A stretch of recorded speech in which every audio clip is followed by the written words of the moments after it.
Comment concevoir le système de tri en Afrique? Vous vous poserez sûrement la question, pourquoi ce monsieur aujourd'hui, qui s'intéresse le plus souvent à des sujets de culture et de tradition, s'intéresse à des sujets de société? En effet, aujourd'hui j'ai effectué une visite avec un groupe d'élèves qui m'ont permis de découvrir et aussi d'apprendre beaucoup de cette sortie qui m'a beaucoup émerveillé. Le système de tri, comment ça se passe? Avons-nous conscience totalement en Afrique ou ce sont des questions qui nous sont tout à fait inconnues? Je vais vous faire passer un extrait et après un visionnage, vous me direz ce que vous pensez de ce que nous pratiquons chez nous en Afrique.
Lors de cette sortie, j'ai beaucoup été émerveillé. Pourquoi je le dis? Vous l'aurez vu sans doute avec moi. Ces gigantesques machines, en fait, se sont assemblées pour en faire une grande plateforme qui tourne à longueur de journée avec des gens qui travaillent et qui permettent de recycler et d'en revendre d'ailleurs aux pays de l'Union européenne, disons. L'entreprise que nous avons visitée aujourd'hui nous a expliqué comment ça fonctionnait, combien de tonnes à peu près ils produisent par an. Mais les gens vont se dire, quel est le lien? Pourquoi cette thématique nous interpelle? Oui, il faut le savoir. Un monde dans le miroir s'intéresse également à des sujets liés à notre société parce que nous vivons dans une société et les problématiques. Aujourd'hui, les gens disent souvent que comparaison n'est pas raison. Oui, je suis tout à fait d'accord avec vous. Mais ne pas comparer consiste également aussi à se mettre des limites. C'est avoir peur de tout ce qui est nouveau. Si l'on vit sans comparer, je pense que cela ne nous grandit pas. Il faut comparer aujourd'hui les sociétés africaines, les pays surtout ouest-africains et les sociétés occidentales. Mais que faisons-nous aujourd'hui? Vous-même, regardez, en Afrique, je vous dis, il y a des cours, des maisons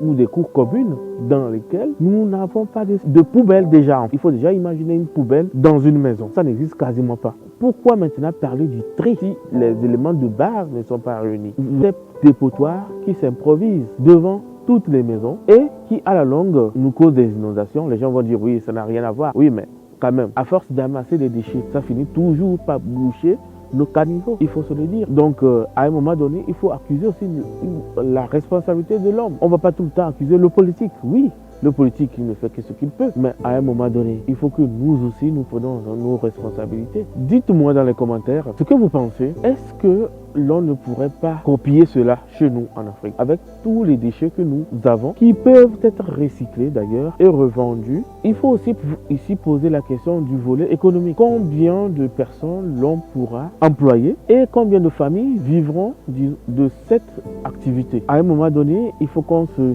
serre les coudes comme on le dit. On n'a pas les moyens.